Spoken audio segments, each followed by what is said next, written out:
Donc le budget qui va être adopté avec des indicateurs ouverts selon le gouvernement. Oui. Mais voilà, comme ailleurs, la Polynésie n'échappe pas au virus.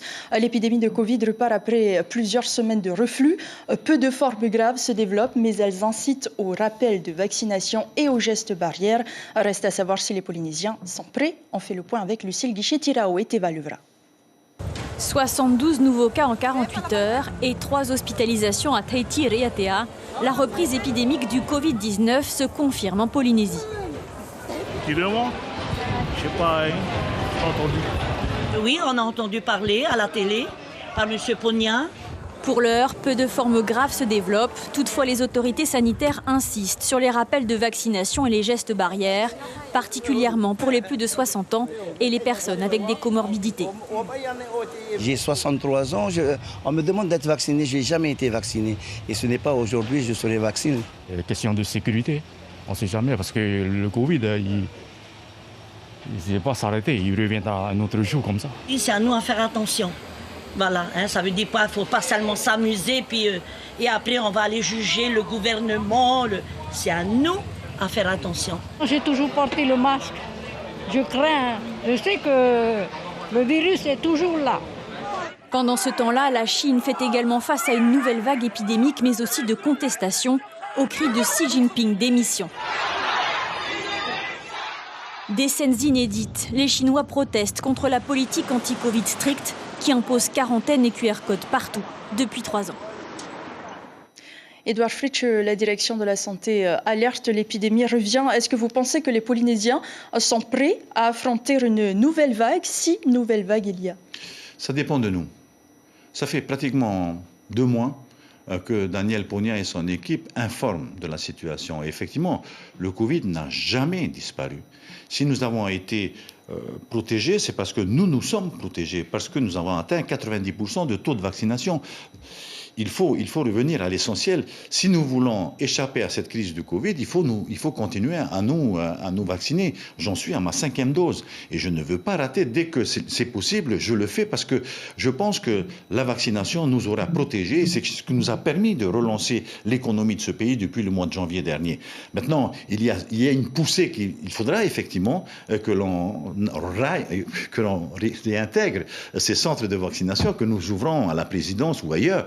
Il faut se vacciner. Vous appelez à la responsabilité de chacun, donc? J'appelle à la responsabilité de chacun et puis surtout, protégeons-nous parce que c'est protéger nos personnes âgées, c'est protéger ceux qui sont en comorbidité. Alors, puisqu'on parle du Covid, vous êtes revenu sur un événement douloureux qui vous concerne, vous et quelques membres de votre gouvernement, qui a eu lieu pendant le Covid. Vous avez présenté vos excuses une 2e fois puisque vous n'aviez vous-même pas respecté les règles. On peut s'interroger sur la sincérité de ces excuses à la veille d'élections territoriales. Je m'en suis déjà ouvert à ma population lors des derniers vœux. Vous voyez les vœux que j'ai faits à la population. Mais j'ai vu effectivement que eux, comme moi, vous savez, moi-même, ça m'a fait beaucoup mal parce que j'ai demandé à la population de se protéger et chez moi-même, il y a des gens qui ne veulent pas se protéger. C'est malheureux parce que nous devons rester des exemples dans la vie quotidienne, dans notre vie publique. Nous devons montrer les exemples que nous avons envie que la population suive. Donc, effectivement, j'ai demandé pardon. Je demande pardon parce que ce n'est pas... Effectivement, c'est quelque chose qui a touché, qui a blessé les Polynésiens et je veux que cette blessure se referme et qu'on reparte sur de nouvelles bases. Et c'est la raison pour laquelle, effectivement, devant la presse, je l'ai renouvelé. Mais j'ai envie de vous dire que tout cela, aujourd'hui, est un vieux souvenir.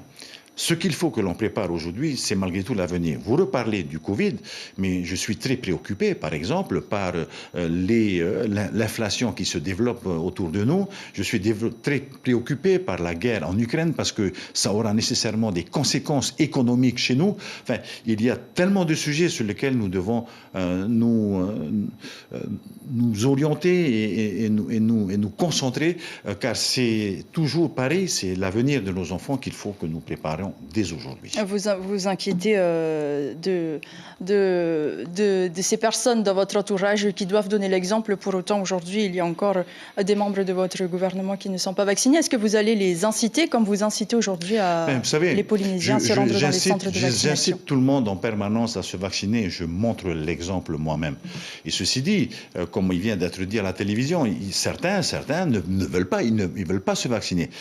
Vous savez, mes ministres n'ont pas transgressé la loi, puisque effectivement, c'est la deuxième erreur que j'ai faite, c'est de n'avoir pas obligé les élus, parce que je n'avais pas eu le temps de consulter tous les maires, parce que les maires sont au même titre que nous, des élus. Je n'ai pas eu le temps. Donc, effectivement, cette partie ne figure pas dans la loi. Donc, il n'était pas en transgression, mais c'est un problème de loyauté. Pour moi, en tous les cas, lorsque vous demandez à ce que les gens fassent des efforts, il faut que soi-même on fasse des efforts aussi. L'information en continu sur Polynésie la première, Internet et réseaux sociaux.